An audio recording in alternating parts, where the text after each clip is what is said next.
Hey everyone, welcome back. My name is Mel Gagarin. I'm running for Congress in New York 6th Congressional District. Tonight I am joined by Dan Kaminsky of Social Justice Stores. Tonight we're going to be talking about income inequality, our favorite topic du jour. So without further ado, I'm going to turn it over to the maestro to walk us through this. Thanks, Mel. No problem. So, as Mel said, my name is Dan. I live in Ridgewood. If Mel were elected, he would be my representative, which would be wonderful. And I run a company, as he mentioned, called Social Justice Tours, which uses walking tours as a medium to delve into local histories and local contexts. So in that vein, the format of tonight, as was last week if you tuned in, will be I'll give some local history or local context or local stories, and then I'll kick it over to Mel to discuss a bit more about the federal policy implications and what he would be fighting for if elected.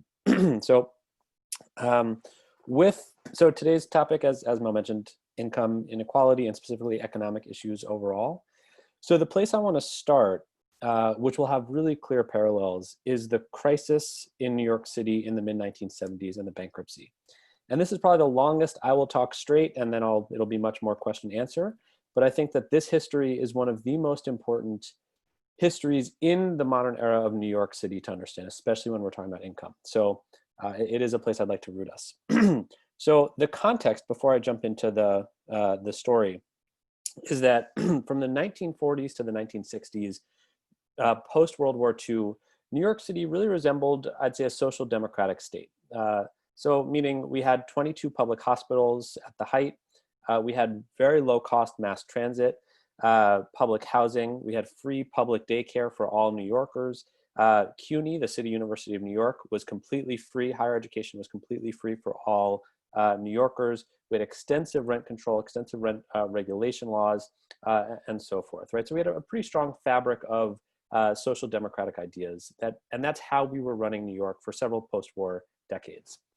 Come 1973, the economy starts to downturn, right? And so, and that's for a number of reasons in New York City. One is that as white flight occurred, property taxes and neighborhoods deteriorated, and so revenue went down, incomes were stagnating, and so a host of reasons, New York City starts running out of money to be able to pay for these social programs. So we turn to the federal government, who is also in its own financial crisis, and ask for a bailout of New York City. And the president at the time, Gerald Ford, his first response was no. And so there's a very famous headline at this time, Ford to City drop dead, right? And this is where this comes from. It's been very much rehashed in this modern era. And what I think is important about that no is it's signaling that ideological purity is superseding the impact of millions of people, impact of global economic potential downturn, right? International prestige. New York City is a global city. All of those things were less important than signaling that a social welfare state, a social democratic state, is not how we should be moving forward, right? So anyway, Gerald Ford says no. In response, Germany calls, France calls, leaders around the world call and say, New York City is the 14th largest economy in the world. You can't let it go bankrupt. If it does, the entire world goes with it. So he ultimately reverses his position and starts pumping money into New York City. Right around that time, the leaders of JP Morgan Chase and heads of other investment banks and the Rockefellers and folks like this all gather and create mock legislation on how they believe New York City should come out of this crisis. And obviously they were very opposed to the way that New York City had been running itself for the prior decades. 5 days after that mock legislation was drafted, it was passed. This is June 5th, 1975. And what that mock legislation does is it creates something called the MAC, the Municipal Assistance Corporation, where all control over the municipal budget gets taken away from democratically elected people and put into private hands. And it just so happens that the folks on the MAC, the people that were completely now in control of running the municipal budget, were the very same investment bankers and heads of and CEOs and folks on Wall Street types, right? So now this is pure analysis, but I would call that a coup, right? You have taken all democratic control out of the financial budgeting process, put it into private hands behind closed doors without democratic oversight or scrutiny. So what happens from there, what the MAC decides to do, is they say that all money coming in from the federal government should first and foremost go to paying off the debt that New York City has accrued, and specifically the debt to Wall Street banks and investment firms. Now, so New York City, to keep running these social programs in some of those hard financial years, were relying on short-term debt. So these bankers were saying, you have to pay us back first, and then any money left over will go to these social programs. So essentially, they imposed this regime of immense austerity and immense deregulation and immense privatization, really ushering in a wave of these policies. And they were guided by a couple principles, namely the first, if there's a conflict between the needs of a financial institution and the needs of, or the well-being of a population, what should be prioritized is the needs of the financial institution, right? As said, they're saying first and foremost, money should go to the financial institutions, only social programs second. This then became a very routine coping mechanism in crisis, right? You think of the structural adjustment programs throughout Latin America in the 80s, you think of the bank bailouts in 2008. This is kind of the reigning ideology of how to approach these things. The second principle was that the role of government was to create a good business climate. The role of government was not to benefit the people. And their theory is that by benefiting the businesses, people would benefit. But the priority needs to be completely given to business climate, right? So now the types of cuts that got ushered in during this time, over the next 3 years, just to give some numbers, 6,000 teachers were laid off. So class sizes spiked to the highest they'd been ever, 30 plus students per class. About 6,000 police officers were laid off. About 3,000 firefighters were laid off. Transit fares increased to become increasingly unaffordable. CUNY imposes tuition for the first time in its history, making thousands of would-be students no longer able to go to college, or people in college having to take on debt that they were not expecting. Libraries closed. In terms of the firefighters, if folks know the history of the Bronx and the Bronx being ravaged by fires for quite some time, it's rooted in this crisis as firefighters laid off. Garbage collection becomes unpredictable and unreliable. And so you get really the dismantling of this social democratic state that had been built up over many decades. Now, how do you get New Yorkers to buy that sort of those programs, right? Most New Yorkers like cheap transit, they like healthcare, and they like public college, right? And so how do you get New Yorkers to ingest or accept those ideologies? And so really, the austerity was coupled with a scapegoating campaign. And that campaign was, the reason we're in this crisis is it's because of the unions and because of these places like CUNY and hospitals and so forth, and because of immigrant communities and poor and working class communities, right? And so there's a really targeted campaign during this time to sell the ideologies, with also a scapegoating campaign of who's to blame for the crisis in the first place. Even though it's quite clear, which I won't go into because it's complicated, but the cause of the crisis were none of those things.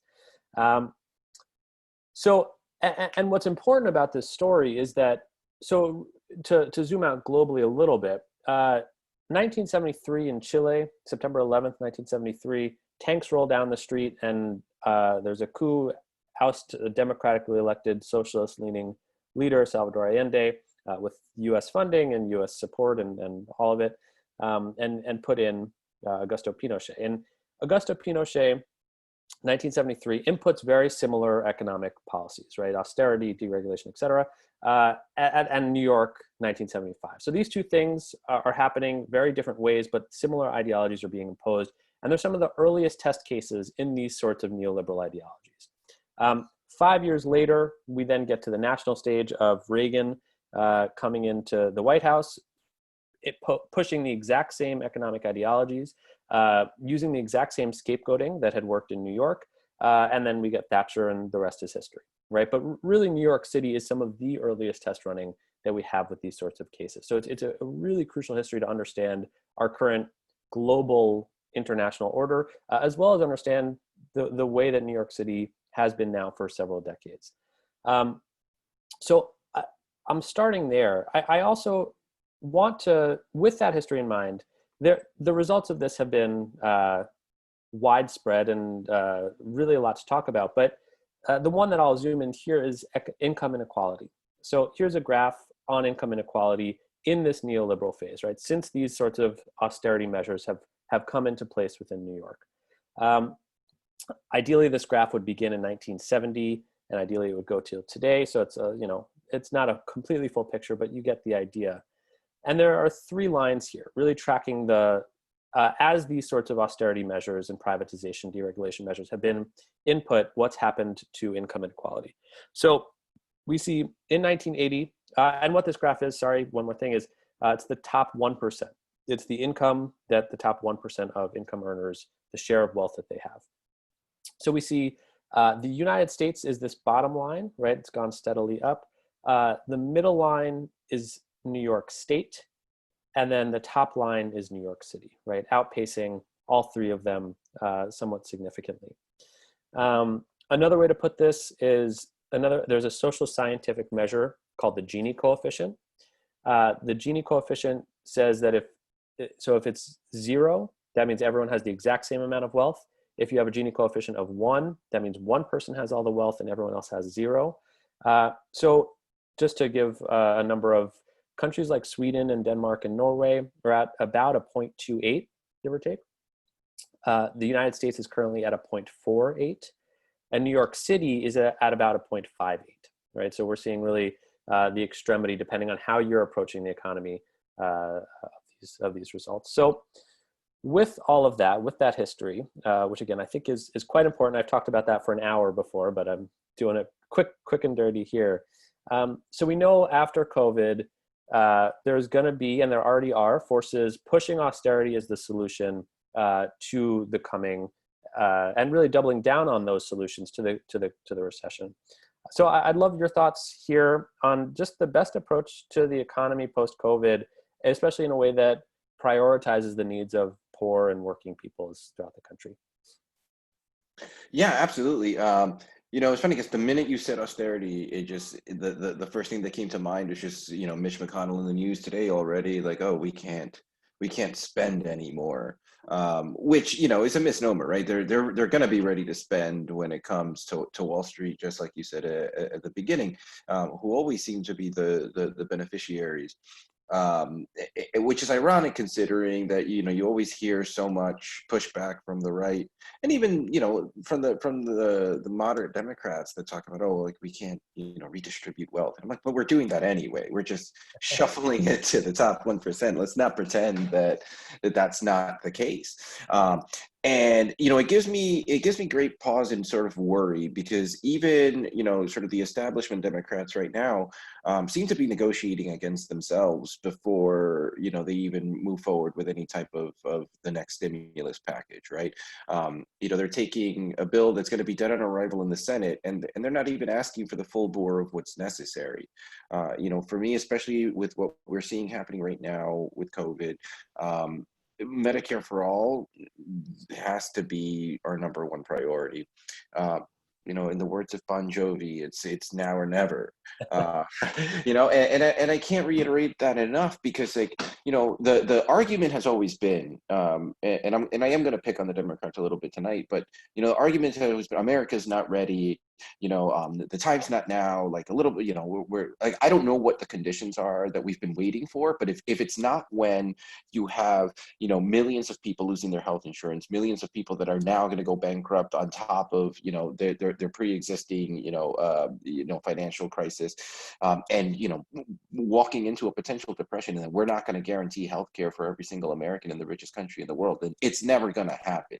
And I'm not trying to be negative here, but I'm trying to galvanize folks that if you support Medicare for all and it's like on your list of things that you care about, like, you need to bump that up to the top, because this is the opportunity. If we're ever going to win the healthcare debate, the time for it is now, because the only option to argue against it is, I want to be objectively cruel, right? I don't understand why this package is being discussed. We're talking about subsidizing the private healthcare industry. I'm like, wasn't the whole point that we just let the markets do what the markets do? Well, guess what? They failed, and we have an obligation as a government to care for our folks. And so The same thing has to go with, whether it's a living wage, experiments, universal basic income, that this is an opportunity for us now to chart a new course that isn't going to be defined by policies that, if calling them neoliberal offends people, then we can call them whatever you want to call them, they haven't worked. And the proof is in the pudding. We have 30 years of watching, these policies be tested, and they have failed, and it's time to try a new approach. We know what works. We know that if we give people healthcare, that they're going to be more productive. We know if we give people access to education, they're going to be smarter, have access to better jobs. They can be more innovative, right? If we give people, access to universal basic income, that it's going to allow them to pursue other things, to live a dignified life that actually improves the lot for all of us.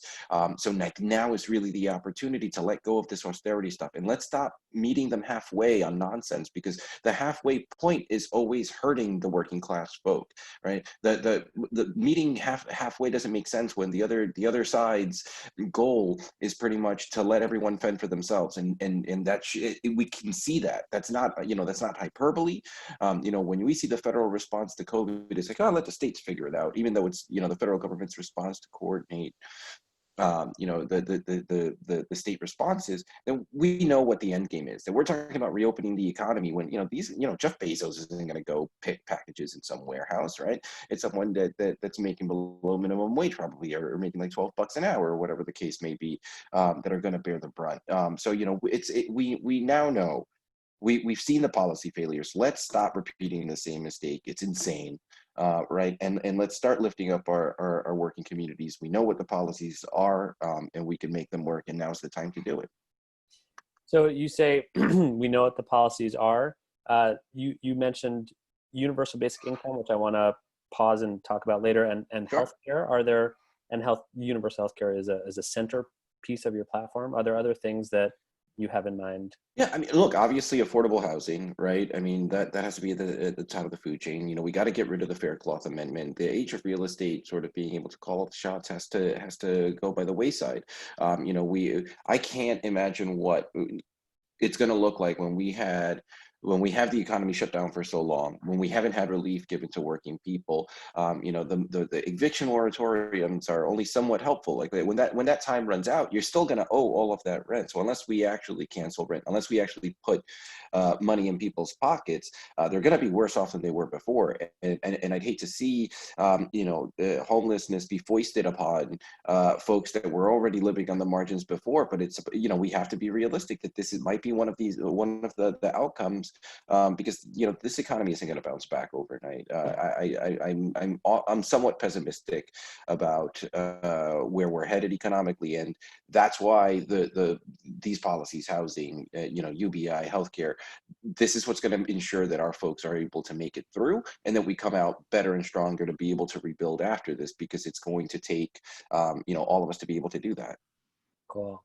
So in terms of where we're heading and what we're already seeing, you spoke really eloquently about austerity, and I love the line of, what are you talking about class redistribution? It's already happening, only upwards. I think that's brilliant. So to talk about what's happening at the state and local level, so far what we've seen at the state level is we're at a $6 billion budget gap. And so Cuomo responded by cutting funding for healthcare by several billion, which has surprised me that there hasn't been more critical backlash widespread. He's still getting the hashtag President Cuomo stuff. And then the funding to localities, also same deal, austerity. He's going to plan to cut in the many billions of dollars funding to localities, right?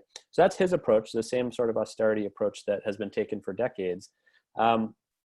When he's been asked about progressive taxation, or when activist groups have raised that as an option, as an opportunity to close the gap, his response has been, well, we don't want businesses. If we raise taxes, businesses will leave, right? Which has been sort of the marching line of this economic framework for decades, right? We have to do what's best for business to help the population. And he's been a friend to big business since really the get-go.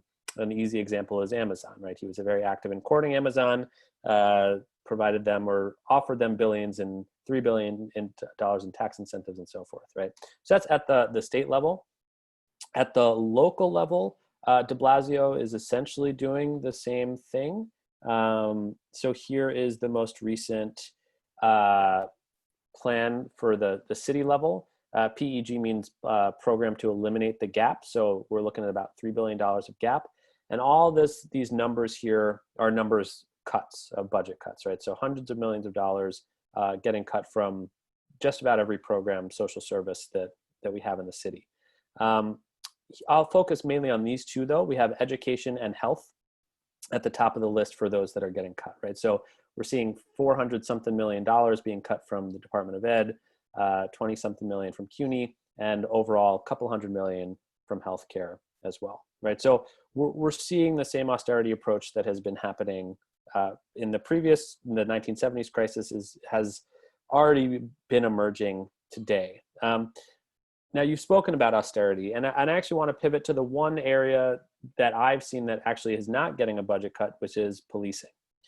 So while all these other services like health and education are getting cut, the one proposal de Blasio has of an area to grow is policing. His proposal is to add 2,300 more police officers right now to help enforce social distancing. How that enforcement has gone down already has been incredibly inequitable. The statistics I've seen so far were the first set was of 40 arrests, 35 of them were Black, 4 of them were Hispanic, 1 was white. And then yesterday's statistics was 90% of that from this week have been people of color, right? So really immense disparities here. And so the funding that's being received by low-income communities is funding in the form of policing and not health and education, right? Or to some degree, that can be said. So I'd love your thoughts. There's plenty there, but on policing in this time of austerity and how to spend money in ways that actually prioritize the needs of Black and brown communities and working class communities. Yeah, absolutely. So, we actually had a great little webinar last night when we were talking about sort of the impact of COVID-19 on criminal justice, and we discussed essentially this very topic, where the investment doesn't need to be going into more policing, right? Like, this is a public health crisis. There are community-based interventions in which we can be providing fundings, but it depends, right, where the first place to cut is hospitals and education, especially when we look at the outcomes of the people who are most affected by COVID-19. Again, are people in marginalized communities, and that's not by accident; it's by design. That's been the tradition and the way that sort of our policy landscape has always put folks on the margins. They didn't choose to be there, right? So I definitely want to go back because today there was an article that it looks like Jeff Bezos may be the world's first trillionaire come 2026, right? And Amazon doesn't pay federal taxes, and here's where not that they deserve any a pass on this, but I'll give some leeway to the governor and the mayor in trying to sort of secure revenue and saying, okay, well, if we raise taxes on the wealthy, they all leave. What are we going to do, right? Like our tax base disappears. Look, we're not saying let's tax the grocer down the corner. We're not saying we're going to have high tax. Like, these aren't the types of businesses, right? Like your local community restaurant that may be owned by folks that live in the community. This isn't the type of businesses and ownership that we're trying to, get them to pay their fair share. We are talking about the Amazons of the world, but here's also where the federal government, I think, has to step in. And we need a real progressive tax system. We need real accountability because, look, again, Amazon's not paying anything in federal taxes, but in states are screwed, especially because of the fallout from the last financial crisis we faced, right? I mean, I think there's a looming pension crisis that we keep kicking down the road that nobody's even talking about. And so when you look at de Blasio wants to add an additional 2,300, you said police officers, that's 2,300 pensions that we're going to add. Where are we going to pay for that? Where are we going to pay for that? But we don't have that conversation. We're not allowed to talk about that. It's only when it's something that's going to benefit the whole that all of a sudden we become economists and everyone on Facebook, has an opinion. But we have to sort of step back and we have to think about what our priorities are. And so, we do need to make significant investments in these communities. We still don't know what the full effect of this virus is going to be in terms of long-term health outcomes, right? We're just seeing now that children are being affected in a completely different way. So we need to make sure that our hospitals aren't being cut. We need to make sure that the resources are being invested into those communities that are going to be the ones closest to the folks affected, to be able to make sure that we can get to the other side. And not to go too far off track, but we also need to make sure that we are we're regulating Wall Street again. When we see what happens with deregulation, it's really easy for folks to kind of not pay attention to what's happening. I understand that it can be sort of a complex thing, but at the end of the day, we're not going to be able to address income inequality if the policies that were in place that allowed Wall Street to essentially gamble and enrich a select few while the rest of us have to argue over whether or not we deserve health care. It's going to happen again, and it's already started happening. I mean, my opponent herself, she voted for the Swaps Regulatory Improvement Act, which most people are like, what is that? But most people at least are familiar with Dodd-Frank, and that weakened that. That's a bill that weakened that. She voted for the Volcker Rule Regulatory Harmonization Act, which again is another deregulatory fiction, like the Financial Stability Oversight Council Improvement Act. These are things that, seem foreign, but they have a real impact. Because if you let Wall Street do what it's going to do, and I'm not saying that it's a cabal of evil conspirators, right? They're just doing what they're programmed to do, right? Is maximize profit. And if that means, push a legislator here to make, laws that are going to be more favorable for me to make more money. And I don't really care about whether or not it's impacting a community or not. I don't necessarily feel that I'm doing anything bad, right? They're just increasing their profits, and they've done it phenomenally.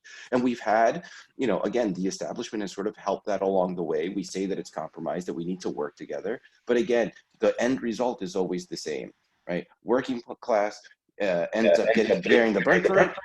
And the middle class just gets squeezed and squeezed and squeezed to the point that it's almost non-existent, and we see that now. And again, if we don't make that shift now, if we don't put in, the funding that is needed into these communities, and while at the same time regulating those that are taking advantage of the system to benefit themselves at the expense of everybody else, we're just going to see a repeat of what you were describing in the 70s in New York City, except throughout the entirety of this country. I mean, it's a reality. When you look at the unemployment numbers, when you look at the rate that this virus is not coming to an end anytime soon, the possibility that we witness a Great Depression in our lifetime is more likely than not. So I heard a lot of passion around regulating Wall Street, and you did throughout, I think, things that I'm guessing most people didn't follow. So do you want to talk maybe about what sort of regulatory ideas you'd be proposing or fighting for or are in favor of? I mean, in broad terms, what we need to make sure is that, a lot of the Wall Street speculation is looked at closely and monitored and reined in altogether, right? Because we end up with a system in which essentially our futures are being gambled with, and we don't have any say in where that goes. And when you look at companies that end up being subsidized by us, by public dollars, it's kind of astounding, right? I mean, people don't think about there's a stadium, and all right, great, it's paid with bonds, and you have public dollars that go into that, but that doesn't go back into services. They want to say that, it goes back into local communities because of small businesses, et cetera, but it goes back to what you were saying, right? That we have this mentality in our country where we always prioritize business first, as if that is the end all and cure all to the what are fundamentally societal problems, right? No amount of small businesses, no amount of letting Wall Street sort of gamble with people's futures is going to address the lack of health care access that we have here. And so what we need to make sure is that we actually have transparency in Wall Street, that we have accountability, right? That the 2008 financial crisis happened and not a single person went to jail for that is obscene to me, because we see policing in our neighborhoods, but these giant crimes that happen because they happen to be white collar crimes, somehow you're exempt from justice. There is no justice for the working men and women in America these days, it feels feels like. And so we want to have, strict accountability. There need to be stiffer penalties. There need to be, transparency so that we know what is actually going on in Wall Street. I mean, I think if we would have had greater transparency and regulation before the 2008 financial crisis, we would have seen that that they had essentially were taking this huge gamble, and they knew it, and that you had the entire housing market being gambled with in a very dangerous way, and that they knew about it. And it's I guess it's what is shocking to me is that we're walking down that road again, and I don't know if we have the leadership in place that is going to do the tough job of standing up to Wall Street and the big banks, and make sure that we don't have that happen. And then for the last little thing to add, and I don't want to go too long, but beyond regulation and all of that, I'm a big supporter in public banking. I think that what we want to be able to do, if we're talking about a Green New Deal, this is a natural sort of marriage of being able to have community banks, so that people that live in the community have a say, have a stake in it, not some private corporation somewhere else, and being able to sort of direct those investments, those that are closest to the community, being able to invest the dollars to be invested in, so that there is accountability, so that there is transparency, and that's a big leap. That's a big leap in America today, and I doubt that the leadership that we have in place right now is going to get it done. Awesome. Really thorough answer. Thank you. So I want to pivot to a new topic, which you've already brought up, which is the challenges with rent. So I will say, I'll do 2 seconds of history on this, which is that New York City has a really wonderful and inspiring history of rent strike movements and tenant movements overall. To just highlight one example, post-Great Depression, you have tens of millions of unemployed, and many tens of thousands of people in this city go on rent strike. And there's a co-pollination or cross-pollination with the labor movement and organizing movement, and this happens nationwide. And ultimately what you get are things like co-ops and rent regulation and rent stabilization, and public housing, right? Which public housing, I mean, if we think about that, at the time, that's a radical idea, right? Government provided housing during a Cold War where Red Scare is going on. And yet still this idea comes, and now is very natural today, right? So there's this trajectory of really radical idea, movements pushing the idea, legislation following the movements, which I think often happens, and then now an idea that feels very natural in the order of things, right? So within that idea, we are seeing a nascent rent strike movement happening right now. On the local level, there's a bill in the state Senate for a rent moratorium. There's been rent eviction moratorium, as you mentioned. And then on the other side of the spectrum, the mayor is proposing austerity of cutting affordable housing funding by 500 plus million, and capital budget funding for 2 billion and the like, right? So we're seeing definitely both sides of the spectrum. But my question to you is both on the temporary and the long term, right? On the temporary, what are your thoughts on, I guess, the rent strike movement, or even how to alleviate those who are feeling pain in this moment at this time, right, facing rent? But then on the longer term, right, I think this is a time to really try and push radical ideas that maybe can have long-term fixes. And so I know you talk a lot about affordable housing, and you have many ideas around that. So take it away. Sure. So in the short term, look, the rent strike is one of those things where it's like, I want to see more people continuing to organize around this. But what I want to say is that they shouldn't have to. Because we know that this is having a tough economic crunch on people. We knew that this was going to happen, right? I mean, like you don't have to be a policy expert. Like when in March you can read back and see what was happening in China in December, right? Like we knew what was coming down the line. Like we can almost predict what's going to happen through the course of the summer, as this is going to get worse as we still sort of see the economy reopen, et cetera, et cetera. So what I want to say is, number one is, like, I wish we didn't have to have a rent strike in the first place. That $1,200 one-time shot that wasn't enough to cover most people's rent. And so what I'd love to see, and we'll see what happens with this next package. I don't have a lot of faith in their ability to fight for any of this stuff. But I'd love to see a higher UBI if we're not going to cancel rent. I mean, canceling rent for 90 days, I don't think is going to be the hardest thing. We couple that with a UBI, you don't have to worry about those small landlords that are like they're I mean, we live in New York, right? There are a lot of people that come to this country. Maybe some of them they worked really hard. They did whatever they did. They have another little property in which they rent to have a little extra income on the side. We don't want to smash those landlords, right? But I don't see us I don't believe that we should be taking billions though and giving it to the mega condo owners and those major developers who are going to be the first in line, hat in hand, asking for a handout, right? I've heard some mumblings about getting some of that paycheck protection program money going to condo landlords and co-op landlords, which is not what I have in mind, right? So I think being able to do a rent moratorium and a substantial UBI to get people through at least 3 months of time so we can revisit. That's nothing crazy. That's something that we can do. I mean, look, if we were able to inject, $1.5 trillion into the economy overnight, just because, Wall Street got a little shaky before this started, we can afford to take care of our folks.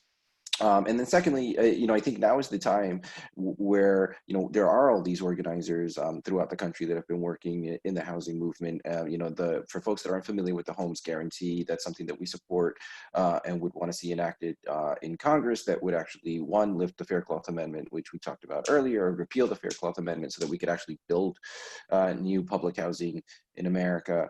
I would want to change the way that we do it. Like I've been to a social housing apartment in Geneva, and it was just like, it blew my mind because it was, again, it was a subsidized rent. It's an amazing, dignified, amazing place to live. It's better than my apartment.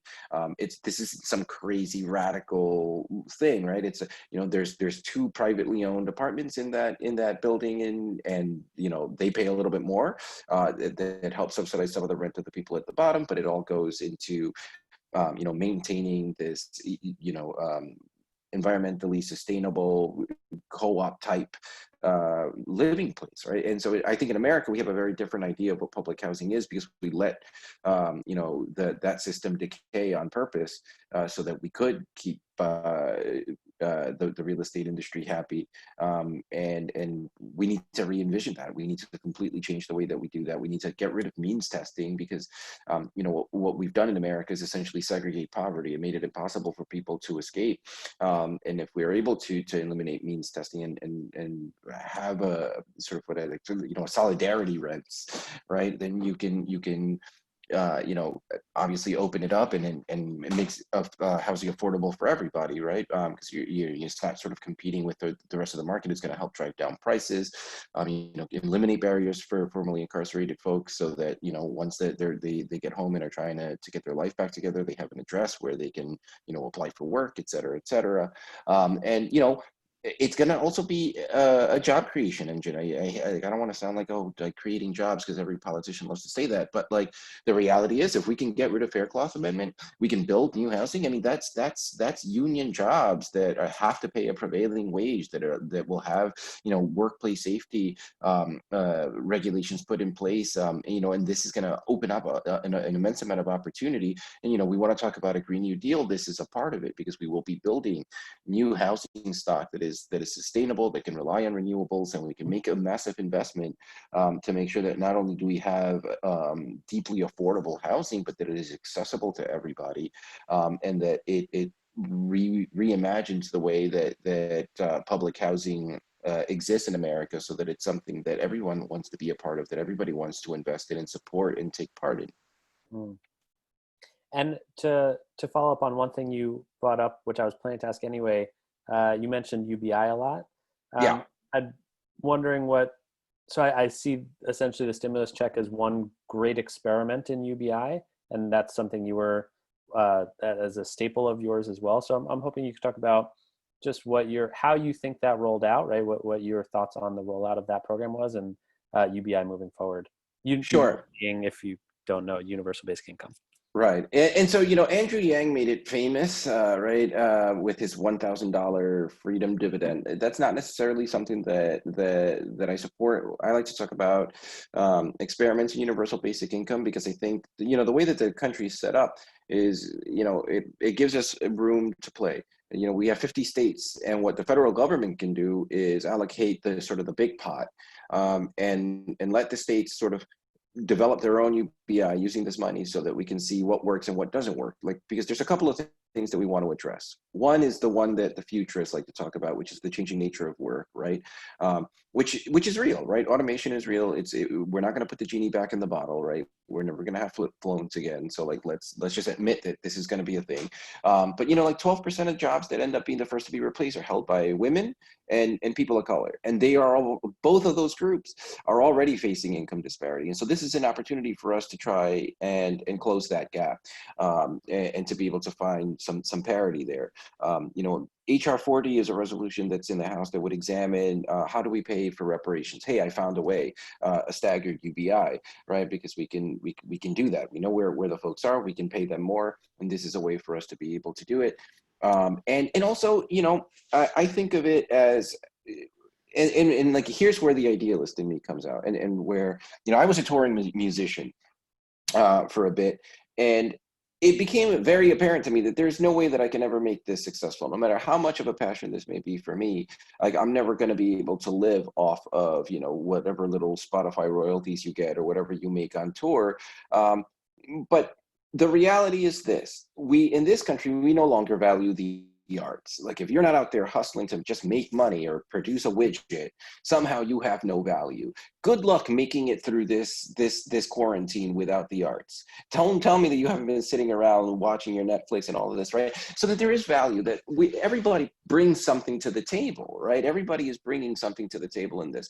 And so to be able to allow, to supplement somebody's ability to provide for the societal whole, I don't see that as a sunk cost, right? There's a benefit that you're putting to that, right? Like, I guarantee you, once this is all over, every little bar and live music venue or comedy venue is going to be packed to the brim with people just dying to do something. And here are people that can't make a living off of it. Just not to sidetrack, but I was telling my friend the story yesterday because I remember going to Tompkins Square Park. There was this big benefit concert that we did, that we went to, and like the Mighty Mighty Bosstones headlined it for the singer of this band called Murphy's Law, who had a really tough time with his health and needed help covering his medical bills, and we had all done GoFundMe's. And here we are. Here's a person that, like, back in the 80s, this band like toured with the Beastie Boys, should be everything, like they should be, they're legends in the punk and hardcore circles, right?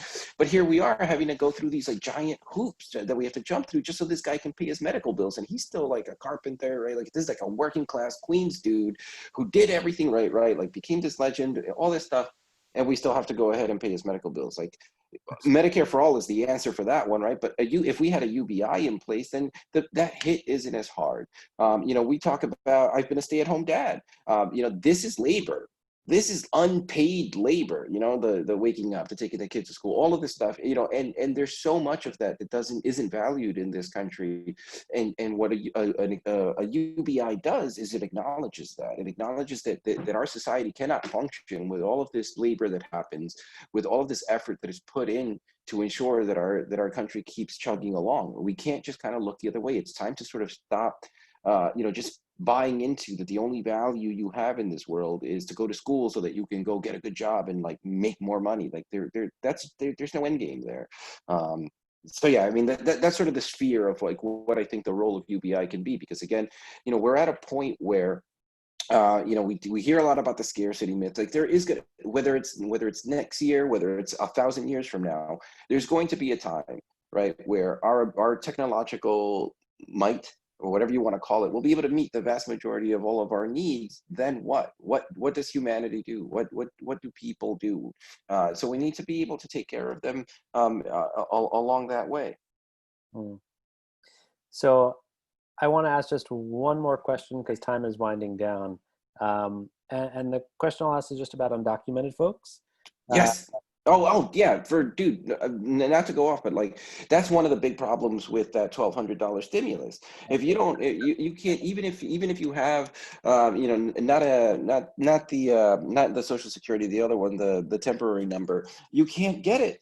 And then there, if you were married to an immigrant, you're not going to get the check either. Like what the how is this? It's like, like we're just like now we don't even hide our discrimination, right? Like we're just gonna be like, well, look, clearly these are folks that need it the most, right? Like we see the articles every day how these folks that were illegal yesterday are essential today, and yet we still cannot muster the courage, the will to fight for them outside of like whatever little lip service you get from the politicians. And then it's like, oh well, the Senate wouldn't do it. Like that's the thing, the big disconnect, where it's like we're talking about real living human beings that we refuse to actually fight for. And part of it is because they can't vote, because you can just pay the lip service so the middle class mom in like the nice suburban home can go, oh, I feel good about my elected, and then do jack shit for them.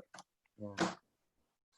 That's more or less what I was hoping to get at. So Sorry, I'm trying to like remember that I'm live here, but like that gets me. It gets me heated. It gets me heated because I have gotten so sick and tired of all of this, like fighting for this and fighting for that, and then the fight never materializes. Like that's why like I'm serious when I say if the time isn't now for Medicare for all, if we're not going to fight for Medicare for all now, then when are we going to do it? What does the fight look like? What are the tell me then at least, right? What are the appropriate conditions? Like how many dead people do you need? How many bankrupt people do you need? How many children with a mystery illness do you need? How many people do you need on the street before you can sit and go, wait a minute, what the hell? I forgot. I remember that I came to Washington because I believe that the government has an obligation, that we are the government, that we have to take care of each other. And that's why I wanted to come down here. I didn't come here to take checks from, Wall Street so that I can just make it to the next election. I didn't come here to take checks from the health insurance industry so I can look the other way when people are saying, I can't afford to pay my medical bills, I'm going to go homeless, please help me. So yeah, that's sort of where we're at, and that's why like we're doing this, I guess, right? yeah, I think if there was ever a good clip of why you're fighting and proof that you are fighting it from a genuine place, that last little few minute segment is a wonderful clip to show it. So I want to give anyone the opportunity to ask a question. If I'm not seeing any in Zoom, I don't know if there are on Facebook. I'm gonna peep on over. And so while we wait for that, because sometimes people take a second, we did talk about the financial crisis in the 70s, right? What do you think that like there were any lessons learned, right? What's the one takeaway that if you wish there's like the one lesson that we could learn from that era that we don't repeat, in the next 6 months, which I feel like we're going to do anyway, but yeah, I mean, that's more or less why I started how I did, because at the moment we're repeating history, right? So I'd say the lesson to learn is how we approach that 70s financial crisis. Well, one, we created a corporate body led by corporate elites. Unfortunately, that hasn't happened yet. But the solutions that they proposed were immense austerity, right? And that's how it seems like we're approaching it again. And the results to that have been rather catastrophic. And the guiding light has been, focus on business and do what business wants and all of this. And in terms of the bailouts that have happened so far, we see a similar dynamic beginning, right? So definitely history has the opportunity to repeat itself. And I hope austerity isn't the only solution that's pushed down our throats. And then one last one, which is, we always talk about this sort of in a vacuum in America. We act as if the rest of the world doesn't exist. But, none of the things that we're fighting for, we're talking about healthcare, we're talking about housing, like there are models around the world that are already in play, that are successful. They haven't bankrupted the countries. Some of those countries are actually faring better than we are through this crisis. Is there any country in your mind that you kind of, sort of favor in terms of any particular one of these policies, particularly housing? So because I study local, I don't have the best answer to that question of the international scene, but I would just point to exactly what you say, right? That there are so many models around the world, from healthcare, which is the most obvious and the one that has a lot of charge for you personally, to housing, to just approaches to the economy in general. So I think, as you say, just that is the point to me, is that we're not in a vacuum. There are plenty of answers out there. Awesome. Well, this has been great. I really appreciate you taking the time to chat. I always learn a lot. I love your I got to do the tour when this is over. Yeah, I didn't realize that this was like your thing, and I'm like really stoked because like I'm like a huge history geek, and like I'm That's down to do the tour with you when this is over if you'll show me around. Yeah, I will say that we just put up a rent strike history tour digitally on our website, socialjusticestours.com, that is has amazing history in it, about the history of rent strikes in New York City and who organized them and how they came to be, what they accomplished. So, Oh, cool. I want to share that. and we're doing some digital tours increasingly on our website. So Oh, really? yeah, feel free to, just whoever's listening, check it out. And actually, the place I want to end is a pitch for you, which is, obviously I'm not neutral in this. I am hoping you're my representative. And so if you are listening, I would say two things: that grassroots campaigns need two things to win. The first is small dollar donations, and the second are volunteers. So in terms of small dollar donations, Mel, unlike his opponent, isn't taking corporate money or PAC money or real estate money or war profiteer money or Wall Street money, all of that. And so to be able to survive, even a couple dollars is so helpful in that fight. Even if it's $5, that's wonderful. So, and the rule of fundraising is do it now. So right after this call, don't think you're gonna do it tomorrow, because it won't actually happen. Right after you hang up this call, really it just takes 2 seconds, and whatever you want to give, really no amount is too small. Really, that's how movements and candidates like this are able to do what they do. Thank you. The second thing is volunteering. I've been phone banking for Mel, and it's really quite enjoyable. You get to talk to your neighbors, see how they're doing in a crisis. You can do it for as little as 20 minutes or as much as 3 hours. And you can sign up on Mel for Progress. So Awesome. Thank you so much. yeah. All right, dude. See you next time. Thank you so much. Take care.